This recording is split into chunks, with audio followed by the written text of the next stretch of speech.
نحمده ونصلي على رسوله الكريم اما بعد بسم الله الرحمن الرحیم.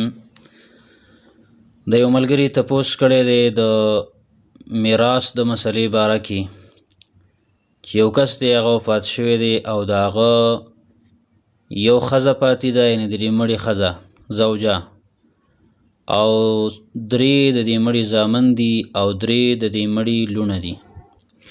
دا مسله ان شاء الله تعالی بیانو. اوس موږ راځو د مسلې طرف ته چې په مسله کې دا تپوس شوی دی چې یو کس دی هغه وفات شوی دی او د هغه په ورثو کې یوه ښځه پاتې ده، درې زامن او درې لوڼه.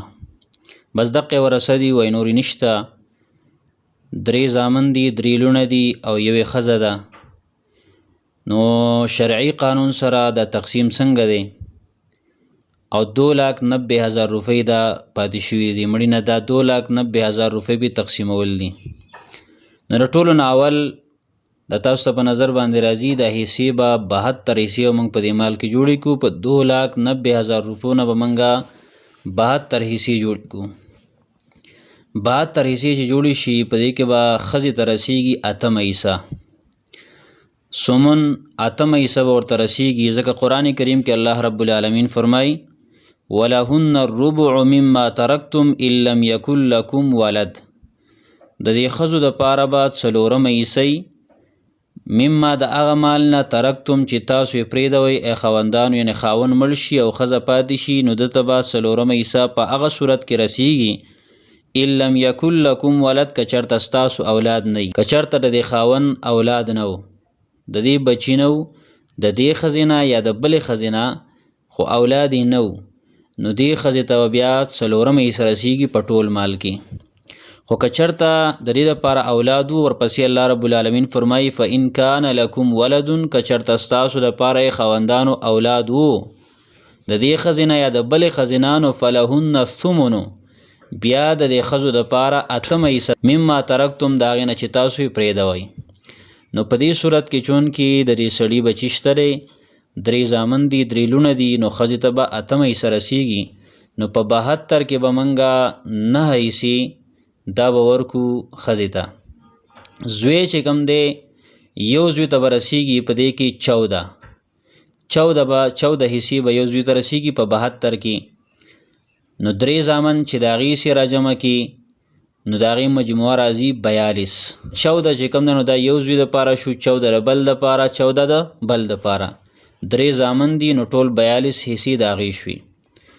لور ته به څومره رسیږي؟ نو یوې لور ته به رسیږي 7 حصې، او چونکې 3 لوڼه دي نو د هغې مجموعه چې راجمع کړي نو 21 ته جوړ شي.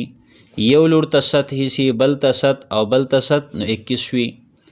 خلاصه د خبرې دا ده چې 72 حصې موږ جوړ کړلې، په 72 کې 9 حصې ښځې ته ورسېدي، د مړي دا کومه ښځه ده دې ته ورسېدي، او یو زوی ته 14 حصې، بل زوی ته 14، بل زوی ته 14، نو 42 د دې زامنو شوي. او لور یوې لور ته 7 حصې، بلې لور ته 7 او بلې ته 7، نو ټولې حصې د لوڼو هغه 21 جوړې شوي. اوس راځو موږ دې خبرې له چې آیا دا 2,90,000 روپۍ اوس په دغه حصې موافق څومره روپۍ د دې ورسیږي؟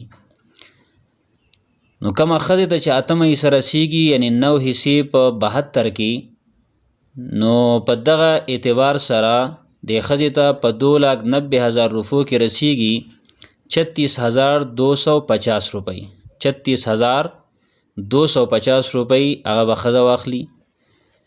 او زوی ته، یو زوی ته ګوره بیا ټوله مجموعه هم راجمع کوو، خو یو زوی ته چې رسیږي، یو زوی 3 زامن دي، نو یو زوی ته رسیږي 56,388.89. نو د ټولو زامنو ځکه 3 زامن دي، نو چې یو زوی ته 56,388.89 روپۍ رسیږي، نو د 3 زامنو ته به رسیږي 1,69,166.67 روپۍ. نو د 3 زامنو د هغې روپۍ به رسیږي 1,69,166.67. او لوڼو ته به څومره رسیږي؟ نو یوې لور ته به رسیږي، یوې لور ته 28,194.44 28,194.44 چونکې لونه 3 دي نو د 3 وانو حصہ په دې مال کې په دې 2,90,000 روپو کې ورسیږي 84,583.33 نو دا مسله ان شاء الله تعالی پوه شوي به په تو د سکرین باندې تاسو تخکاری بالکل واضح اندازه چې څه وایم او تاسو دې ته ګورئ ان شاء الله تعالی بیا په صحیح طریقې سره پوهیږئ.